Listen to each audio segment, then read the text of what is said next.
Kind of marginalization from the federal government. Now that the president is here, and he also our spokesperson in the National Assembly, what will you want Mr. President to use this opportunity to do for the people of the Southeast? The president has a lot to do for our people, and the cry of our people of neglect over the years cannot be wishful thinking. Our people have not been able to get what they are entitled to in the Nigerian Federation. The neglect which our people have suffered is crying to heaven for God to do something. And now that the president has touched his feet on this soil, I believe that he will not go like that. He must tell our people something at the arena there. For those who will be at the arena, they will expect to hear from him how to address the myriad of problems facing the people of Southeast Nigeria. One thing that has continued to agitate the minds of our people is the need to allow even ground for the people of Southeast. Let them be treated as equals in Nigeria. Let them be carried along in the Nigerian project. Nigeria can only thrive where nobody is left behind. Our people have been left behind for too long. There's no point going through the litany of marginalizations we have been subjected to. But there are recent ones that will need urgent attention. The president must do something about. Nigerian government has continued to modernize the Nigerian railway system in Nigeria. It is only in this part of Nigeria that we don't have a functional railway system. We have been left behind. Nigeria has gone on as if this Southeast is not part of Nigeria. Our railway system has remained analog or narrow gauge rail. Nigeria has moved on to all parts of Nigeria with standard gauge rail. And to make it worse, there's no rail line that is functional in the southeast of Nigeria. It is very deplorable. So it is like we have been crying out for this. Nothing has happened. I have done 2 motions on this in 2 separate sessions.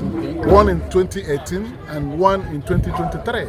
And another one in 2024. So there is no way we can pretend over these things. These are things that go to the heart of the Igbo people.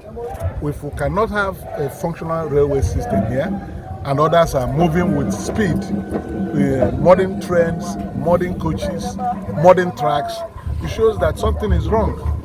And this Eastern Railway line is one of the oldest railway lines in Nigeria, running from Port Harcourt to Maiduguri.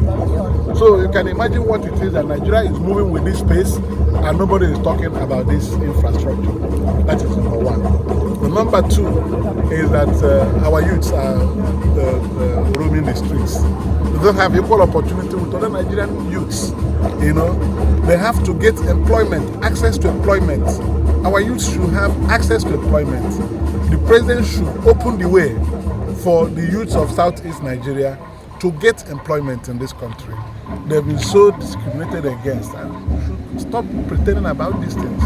He's responsible for even the insecurity we have in our zone, because even university graduates have been frustrated to the point that some of them have taken to things that are not global to survive.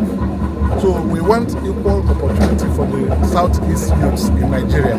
Let them get employment, let them get access to empowerment programs of government. That's the way to bridge the gap. And again, what will I tell you about the other infrastructural deficits we suffer in terms of roads and so on and so forth. So now that the president came to Nigeria, like we have came to Anambra State, like we say, he should not pass us by. He must come to Macedonia, he must come to Anambra State and listen to our people.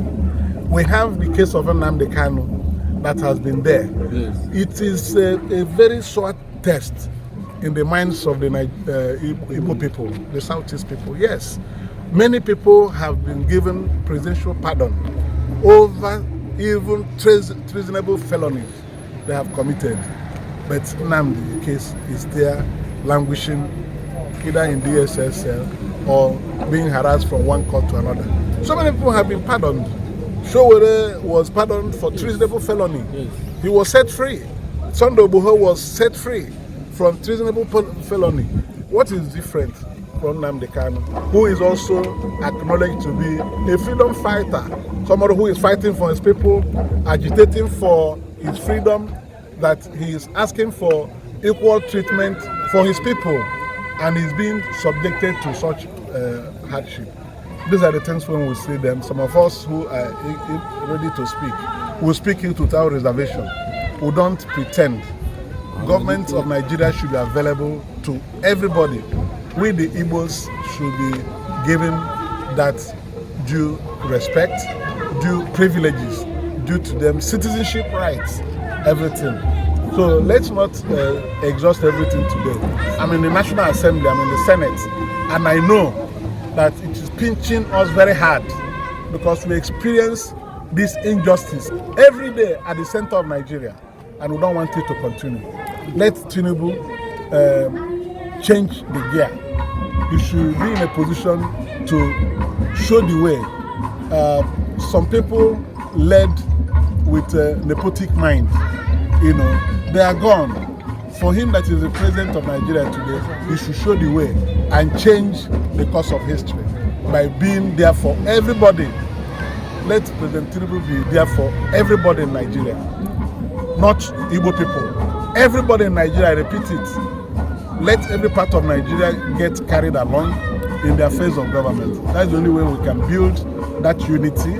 That's the only way we can build that peace. That's the only way we can build that collaboration and understanding in the Nigerian project. So as he has come, and I bid him farewell when he's going back, let him carry in his mind that our people are not happy. Igbo people are not happy. We're not pretending about it. Anybody who is waving, telling you that he's happy, is pretending. So but the president has the opportunity to change the course of things. He can do it. He was a freedom fighter when the Nadeko was being pushed around.